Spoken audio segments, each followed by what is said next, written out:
Viral ngayon, clue sa pagpatay sa online seller na si Lerms at Arvin na nasa FB post mismo ni Lerms.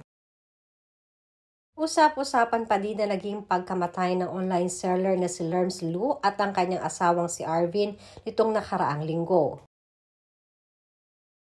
At ngayon nga ay nihatid na sila sa kanilang huling hantungan.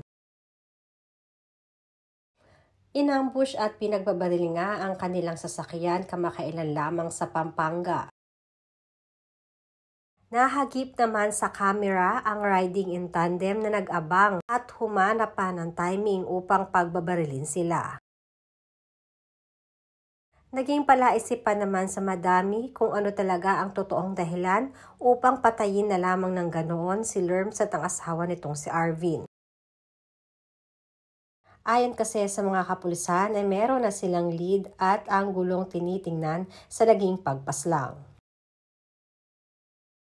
Isa na nga dito ang viral post na ito ni Lerms sa kanyang social media na para bang mayroon siyang pinaparinggan at pinapatamaan patungkol sa hindi pagbabayad ng utang na nai-repost lang naman niya ito.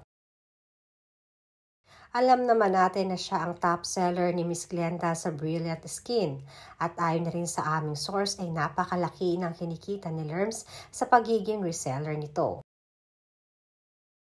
Kaya naman pati si Miss Glenda ay malaki din ang panghihinayang bilang kaibigan at bilang empleyado niya na si Lerms. Ayon nga sa naipost ito, 2 days bago siya mapaslang, marunong magbayad ng utang equals mataas ang chance maging successful.